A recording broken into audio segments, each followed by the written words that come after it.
to the fantasy. Get real. The Real World, May 21st after 90210 on MTV.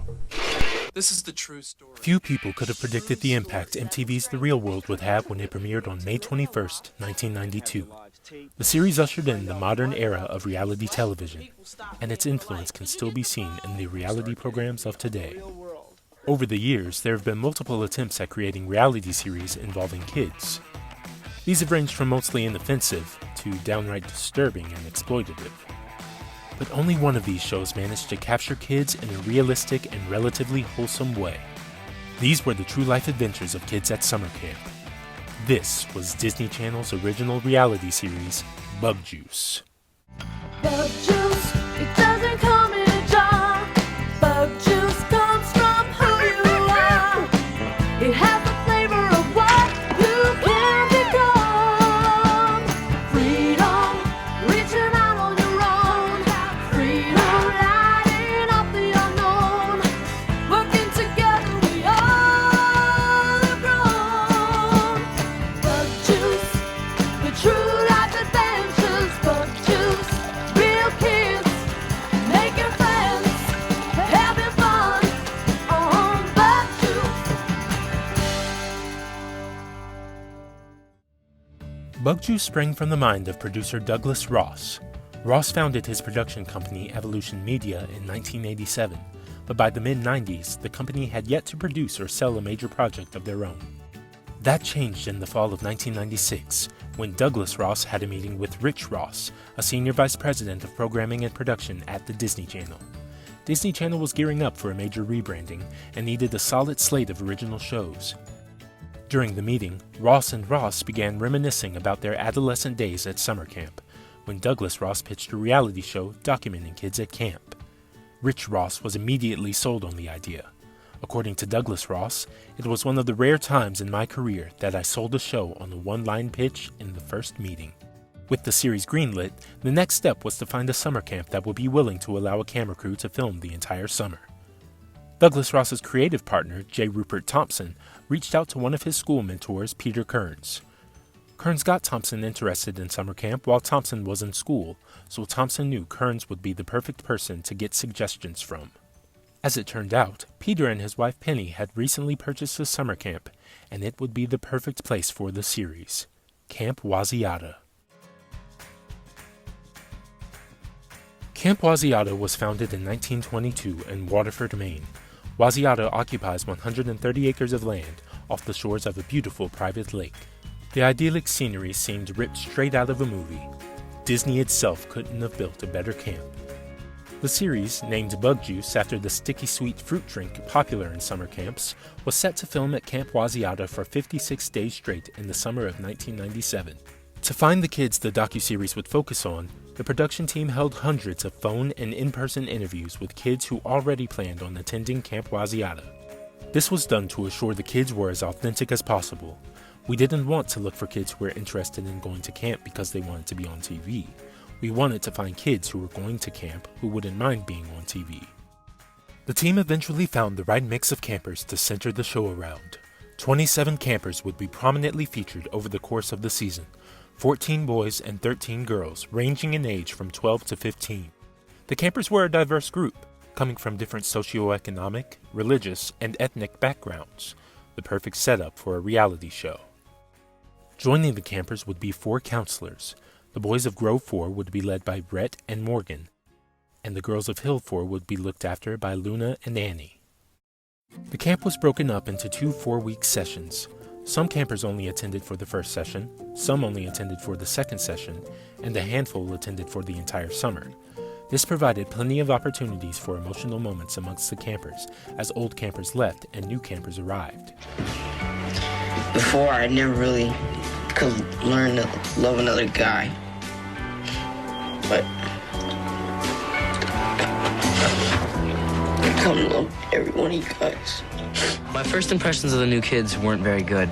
I thought Andy was a punk. The producers didn't have to manufacture anything like they might in other reality shows. The nature of camp meant that things were constantly changing. The camera crew were simply flies on the wall. Well, almost. According to counselor Luna, Everyone was aware that there was a film crew there. They became a part of the camp experience the way anything that you add to a camp experience can become a part of it. Camper Stephanie said that by the second day, they blended in, and you didn't even realize they were there. You noticed when they weren't there.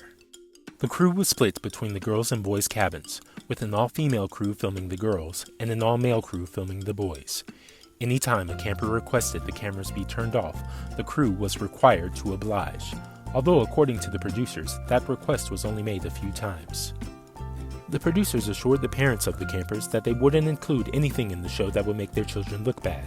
If a camper was shown in an unflattering light, the issue was usually resolved by the end of the episode, even if in actuality the issue took several days to resolve. February 28th, Disney presents Bug Juice, our summer at camp. What cabin are you in? No idea. A new series about real kids like you at an actual summer camp. Bug Juice premiered on Disney Channel on February 28, 1998. The series received excellent reviews upon its debut and made many celebrities out of the campers. Everett, a camper from the first session, recalls going to the mall with fellow camper Connor after the show began airing. We would go to the mall and without a doubt, girls would come up to us. When you're 13, that's pretty cool. The Bug Juice production team were able to craft an entertaining and engaging reality series even as they kept their promise to the parents of the campers. Moments like a dramatic hike where tensions flared and the campers grew closer made for great TV. The story of Caitlin, a first-time camper who didn't feel she belonged, was relatable for many of the show's young viewers. Mom, I want to come home. Mom, I hate it here because it sucks, Mom. I don't care. I just want to come home. I don't want to stay here. I can't stay here, Mom. You're going to make me stay here? Oh, thanks. Thank you. Caitlin stays at the camp thanks to making a friend in Keisha, a person Caitlin says she probably wouldn't have met if it weren't for camp. I made some friends at Wazi that I probably wouldn't have a chance to meet at school because my town is not diverse at all. It's like 0% anything else but white, anything else but preppy, and it's so secluded from the real world. The show documented the way that young friendships can change drastically at the drop of a dime through campers Keisha and Sarah. It's just you. It's your attitude. You don't care. I don't. I'm a very careless person. You can ask my mother. I don't care about anything. Fine, Sarah, fine. All right. Fine, Good night. Sarah. I'm not talking to you. And don't say my name. Don't speak my name. Don't touch my stuff. Don't be next to me. I won't. If you have to get anything, please get it now, because I don't want to see you on my side of the room no more. Good night. But the biggest thing the show focused on was the puppy love that ran rampant among the tweens and teens at the camp. Couples were constantly getting together, breaking up, and getting back together again. Crushes were formed, and some hearts were crushed. Hassan, I think he is the most gorgeous guy I've ever met. You gotta fight. Oh, no, you don't like him. Oh, yes, I do. Oh, no, you don't. The fight is I was with Gus. I was going out with him. And Malik and I started hanging out with each other. And then I forgot about Gus, I guess, because I was, really into Malik. We watched campers Sarah and Andrew navigate the pain of liking someone who doesn't like you back. I don't want to hear about Andy. I don't want to hear about you and Andy. It makes me feel sick to see you and Andy together because I'm like, oh, well, that could have been me.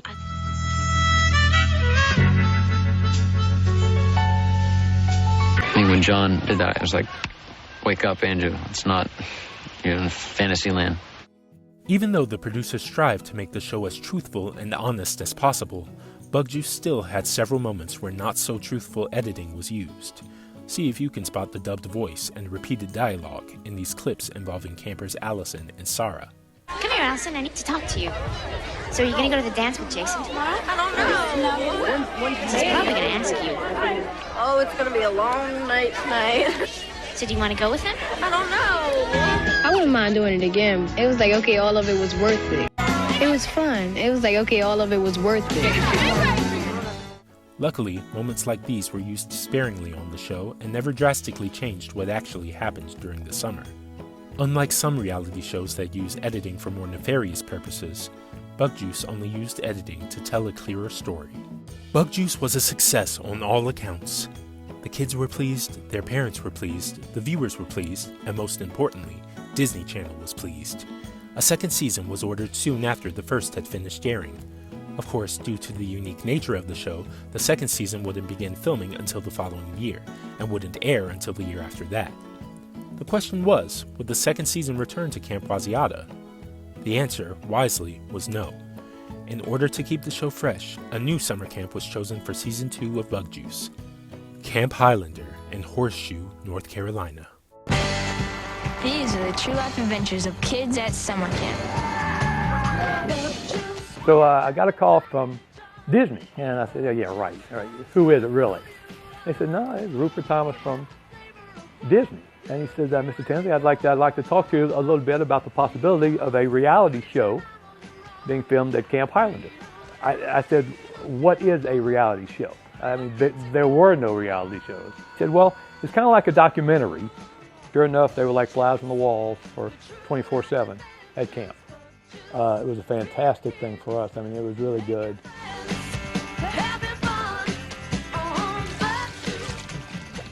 Season 2 ran from March 5th to July 16th, 2000.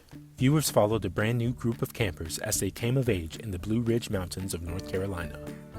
Bug Juice was once again a success for Disney, and the third season was already filming while Season 2 aired.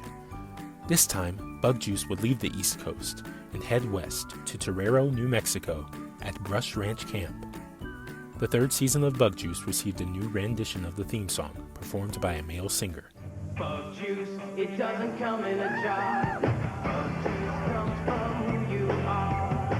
It has the flavor of what you can become. Season 3 of Bug Juice premiered on June 3rd, 2001. The third season became infamous due to two campers being forced to leave the camp under mysterious circumstances. Campers Eve and Jen were sent home midway through the summer, and the show never made it exactly clear why. This led fans of the show to speculate why Eve and Jen had been sent home. Were they smoking cigarettes, marijuana, or was it alcohol?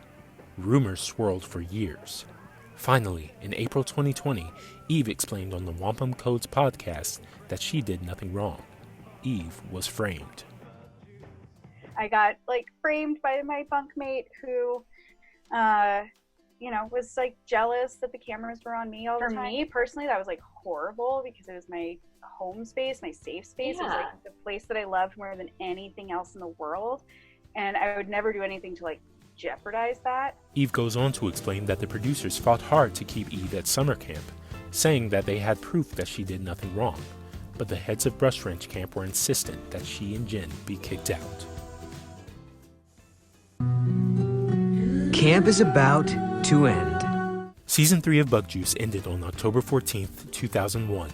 Despite the great exposure Brush Ranch Camp received on the show, it was not enough to keep the camp afloat. Brush Ranch Camp held its final summer in 2004, just 3 years after its run on Disney Channel. Out of the 3 camps featured on Bug Juice, Brush Ranch is the only camp no longer in operation. I'm gonna miss camp so much. Season 3 of Bug Juice would prove to be the show's final season. Unlike other shows from the Zoog Disney era, Bug Juice did not air reruns once the final season aired. The show made a brief return in 2004, with episodes from the first season airing throughout the summer. In 2006, 5-minute minisodes from the first season could be viewed on Disney Channel's website. That will mark the last time Bug Juice would be featured in any form on Disney Channel. Or so it seemed.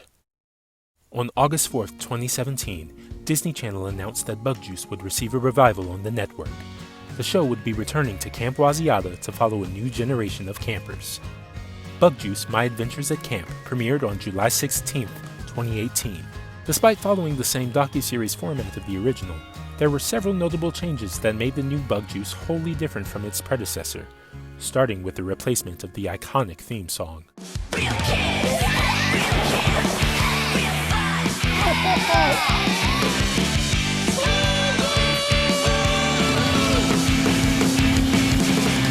The new series also featured bright animation throughout the episodes, including emojis and memes to appeal to younger viewers. But the biggest change between the 2018 Bug Juice and the original is the choice of the kids they followed. While the original series followed kids aged 12 to 15, the new Bug Juice followed kids aged 10 to 12. This changed the entire feel of the show. Instead of focusing on some of the more dramatic moments of camp, the new series kept things light, focusing mostly on the kids doing camp activities. There was absolutely no mention of campers dating each other, and very little about campers not getting along. In many ways, it was a more Disney-fied version of Bug Juice. It makes sense that Disney would make these changes, as their primary audience has become younger since the days of the original Bug Juice. The revival was also different from other revivals of shows that have been popular in recent years. Whereas other revivals tried to appeal to viewers who enjoyed the show when they first aired, the Bug Juice revival didn't have that obligation. They only needed to appeal to the young viewers that watch Disney Channel today. Despite the different vibe, the Bug Juice revival still retains much of the spirit of the original. From watching a young camper learn to water ski, to watching another overcome their fears, Bug Juice was always meant to show how kids grow during their summer at camp, and that's exactly what the revival does. Bug Juice is quite possibly the greatest reality series to feature kids of all time. It showed kids in their most natural and free state, and did it in a way that remained respectful and allowed its subjects to retain their dignity. It was the first big success for producers Douglas Ross and J. Rupert Thompson, who went on to produce multiple projects for Disney Channel, including the Movie Surfers series and 3 other reality series, Totally Circus, Totally Hoops, and Totally in Tune. The 2000s would see their biggest successes in reality television, producing and directing some of the most popular shows of all time. For the campers, Bug Juice was a life-changing experience that provided them with friendships that survived to this day. Everett from season 1 was the best man at Connor's wedding, and he attended John's wedding along with Andy. John's wife even surprised the 3 former campers by having the wedding band play the Bug Juice theme song at the reception. When asked to reflect on the show for its 20th anniversary, Counselor Rhett says, "I think anyone who was there or part of the show is particularly proud to be associated with it because of the purity of the experience. I think it's the way that good documentaries are still made now." Fans of Bug Juice continue to keep the show's memory alive, even though the original show is not available to watch anywhere today. The show taught useful life skills in a way that most TV shows just couldn't replicate, because unlike those shows, Bug Juice was real. It made a whole generation dream of having an experience that only camp can provide. There's still an inner kid in all of us that would give anything to gather around the campfire, sing a song, and have a sweet, sweet cup of Bug Juice. These are the true life adventures of kids at summer camp. Bug Juice.